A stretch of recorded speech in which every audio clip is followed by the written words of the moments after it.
I'm Franco. And I'm Sam. And today we're reviewing the Nano 8.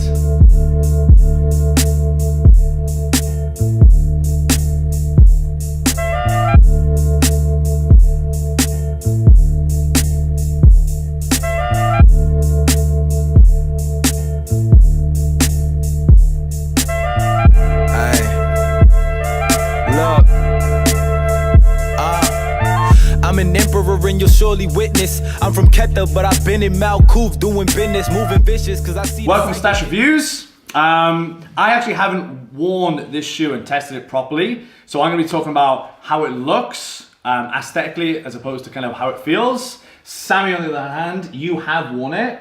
Talk us through it back. Alright, so I've been wearing this for probably the last 4 months now.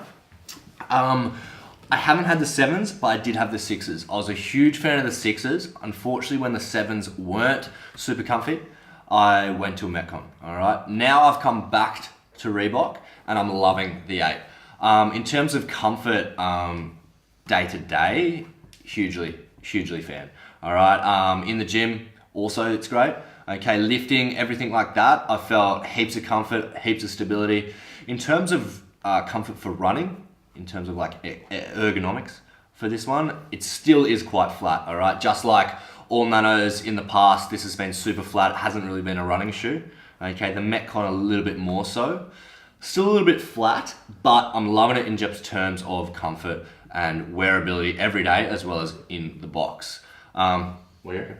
Yeah, I mean, the shoe itself, it looks all right. So I think they've come back, in terms of how people have reacted to the shoe. So the last 2 shoes, I don't think people kind of really agreed with, especially with the Nano. I think it was the Nano 5. Everyone kind of got uppity about it because it's very slim. It's totally different to what they had done before. Now with this shoe, they've taken it back to a wider foot, which I think people have started to agree with it a little bit more. And like you said, it's super comfy, right? Hugely, okay. In terms of how the shoe looks itself, I mean, you've got this cool in-shoe sock, if you want to call it. Now, I don't know if that enhances performance, if you want to put it that way, but it looks cool, and again, it's aesthetically pleasing, right?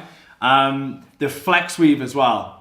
They've tried to copy or go down the route of what Nike have done, which obviously they've had massive success with, and it does look cool. They've made it their own thing.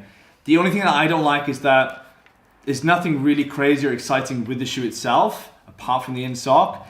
And then this whole plastic thing on the side, just seems a bit clunky to me, and it's just not cool, right?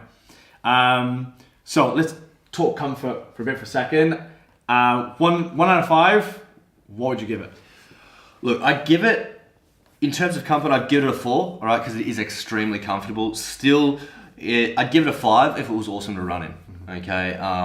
In terms of just, you feel it's flat, all right? It's like wearing a flipper to run. A flipper to run? A flipper to run. Have you ever tried running flippers before? I have. Yeah? It's quite similar. It's similar. Similar. All right, similar feeling, but it is a 4, all right? It feels awesome, okay? In terms of the gym, in-gym comfort, whilst training, it's great. Sweet.